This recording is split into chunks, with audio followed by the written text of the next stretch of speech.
என்னடா வீடியோ ஸ்டார்டிங்லேயே கிலோ கணக்காக வெங்காயம் தக்காளி அப்படின்னு காட்டுறேன்னு பார்க்குறீங்களா? நானும் அப்படி தாங்க ஷாக் ஆனேன். காலைல எழுந்தோடனே போய் பார்த்தா வீடியோ வந்து பரபரப்பாக இருக்குது. எல்லோரும் வெங்காயம் தக்காளின்னு கட் பண்ணிகிட்டு இருக்காங்க. என்ன தான் நடக்குது நம்ம வீட்டில், என்ன தான்டா பண்ணுறீங்க அப்படின்னு சொல்லி கேட்டால், வேறு ஒன்றும் இல்லை, நமக்கு பிரியாணி ஆர்டர் வந்திருக்கு, அதான் ப்ரிப்பேர் பண்ணிகிட்ருக்கோம் அப்படின்னு சொல்லி சொன்னாங்க. Welcome to YouTube channel Mona diary. இந்த வீடியோவில் நம்ம என்ன பார்க்க போகிறோம் அப்படின்னா, a random day in my life vlog தான். இந்த மாதிரி வீடியோஸ் அண்ட் vlogsக்கே என்னோட யூடியூப் சேனலை சப்ஸ்கிரைப் பண்ணிக்கோம்.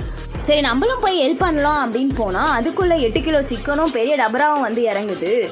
என்ன இவ்வளோ பெரிய டபரா வந்திருக்கே, எத்தனை பேருக்கு தான் குக் பண்ண போகிறீங்க அப்படின்னு கேட்டால் 40 மெம்பர்ஸ்க்கு குக் பண்ணணும் அப்படின்னு சொல்லியிருந்தாங்க. சரி வாங்க போய் குக் பண்ணுறது என்னென்னு போய் பார்ப்போம் அப்படின்னு போனால் அதுக்குள்ளே வெங்காயம் தக்காளிலாம் வதக்கிட்டு அந்த சிக்கனை போட்டு அந்த மசாலாலாம் போட்டாங்க பாருங்கள். அப்பயே தெரிஞ்சு போச்சு இந்த பிரியாணி வேறு லெவலாக வரப்போகுது, டேஸ்ட்டு செம்மையாக இருக்க போகுது அப்படின்னு நினச்சிட்டு இன்றைக்கி ஒரு புடி அப்படின்னு சொல்லிவிட்டு நானும் ஹெல்ப் பண்ண ஸ்டார்ட் பண்ணிட்டோம்.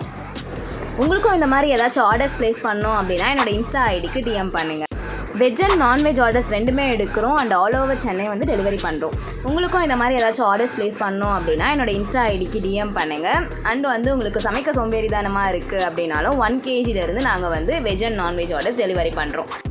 பிரியாணியோடு சேர்த்து அதுக்கு கத்திரிக்காய் தொக்கு, ரைத்தா, கேசரி அண்டு காம்ப்ளிமெண்ட்டாக போண்டாவும் வந்து கிளைண்ட் ரெக்வஸ்ட் படி கொடுத்தோம். உங்களுக்கும் இந்த மாதிரி ஏதாச்சும் வேணும் அப்படின்னா கண்டிப்பாக மறக்காமல் டிஎம் பண்ணுங்கள். ஏன் இந்த வீடியோவில் எனக்கு காட்டவே இல்லை அப்படின்னு சொல்லி நீங்கள் எல்லாருமே நினைக்கலாம். அன்றைக்கி ரொம்ப ஒர்க் இருந்துச்சுங்க, ஸோ ரெடியே ஆகலை, அதனால தான் வீடியோவில் எனக்கு காட்டல.